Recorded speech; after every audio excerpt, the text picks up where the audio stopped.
کا میں نے ایک دفعہ درس سنا تھا، جو شاید آپ نے جب اپنی زندگی میں آخری دفعہ جب تراویح پڑھائی تھی مسجد میں، تو اس وقت آپ نے کہا تھا کہ دین کو سمجھنے کے لیے ہمیں پیچھے سے پیچھے جانا پڑے گا، کہ یہاں تک کہ ہم اپنے آپ کو نبی کریم صلی اللہ علیہ وسلم کے قدموں پہ جا کے پھینک دیں، اور سائنس اور ٹیکنالوجی میں آگے سے آگے جانا پڑے گا۔ اس کی آپ نے مثال بھی دی، اس بات سے میں ایگری ہوں۔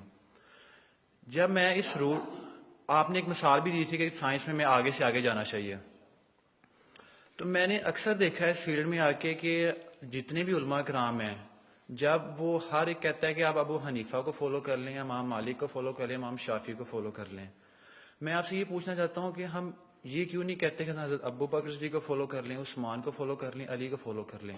کیونکہ میں جس لیول میں پڑھتا ہوں نا، میں اسٹوڈنٹس میں، جب میں اسٹوڈنٹس کو بات کہتا ہوں تو اسٹوڈنٹ مجھ سے یہ پوچھتے ہیں کہ ہم ان لوگوں کو کیوں فالو کریں، ہمیں چاہیے کہ ہم نبی کو فالو کریں، صحابہ کو فالو کریں، انہیں کو فالو کریں۔ تو اس میں ذرا کنفیوژن ہے، تو اس میں ذرا کلیئرٹی تھوڑی سی کر دیجیے ذرا۔ دیکھیے، ہمیں دین اگر سمجھنا ہے تو ہمیں پیچھے کے پیچھے جانا پڑے گا یہاں تک کہ حضور تک پہنچ جائے۔ البتہ حضور تک پہنچنے کا مطلب کیا ہے؟ ایک حضور نے ہمیں قرآن دیا، ایک حضور کی سنت، ان دونوں کو ہمیں اختیار کرنا پڑے گا۔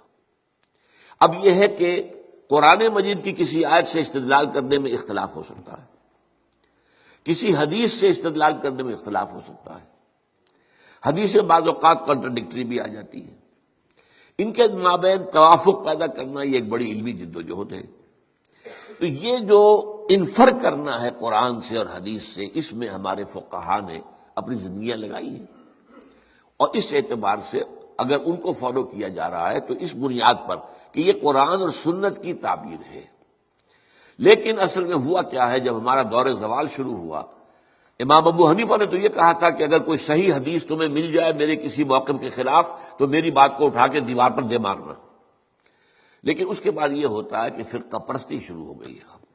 یہ فرقہ پرستی جو ہے اس نے ساری خرابی کی ہے، ورنہ ہم یہ سمجھیں، اور میں نے اس کے اوپر جو ہے ایک انٹرویو بھی میں نے حال ہی میں دیا ہے، اور میں نے یہ 20 اگست 1980 کو تقریر کی تھی علماء کنونشن کے اندر، جو ضیاء الحق صاحب کے دور میں علماء کنونشن 2-3 ہوئے تھے، ان میں سے پہلا کنونشن جو تھا اس میں بھی شریک تھا، اس میں میں نے تقریر کی تھی کہ ان فقہی اختلافات کا حل کیا ہے۔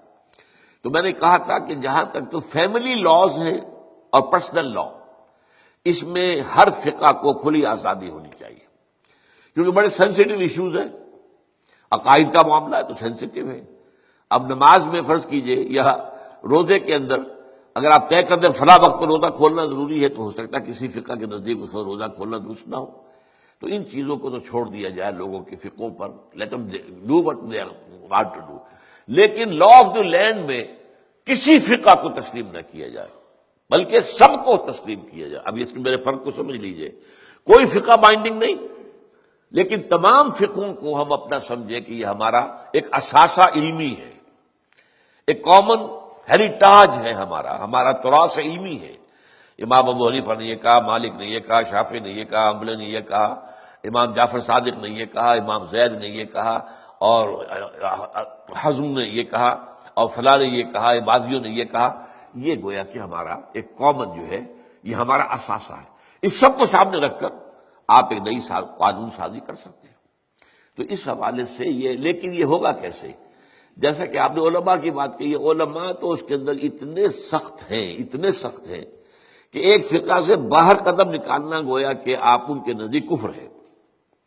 حالانکہ کہتے یہ ہیں کہ کم سے کم 4 فقہوں کو، تو میں نے تو 8 گنوائی ہے نا، حنفی، مالکی، شافعی، حنبلی، جعفری، زیدی، عباضی اور ظاہری، یہ 8 فقہ ہیں۔ یہ 8 میں یہ سب کے سب جو ہے انہوں نے قرآن اور سنت سے استفادہ کیا ہے۔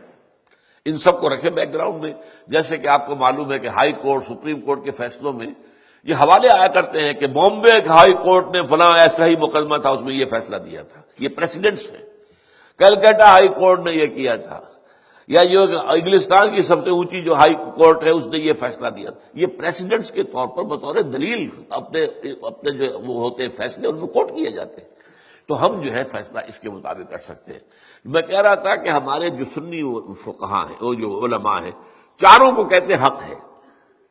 حنفی بھی حق ہے، شافعی بھی حق ہے، مالکی بھی حق ہے، اور حنبلی بھی، لیکن تمہیں ایک کی پیروی کرنی ہوگی لازم۔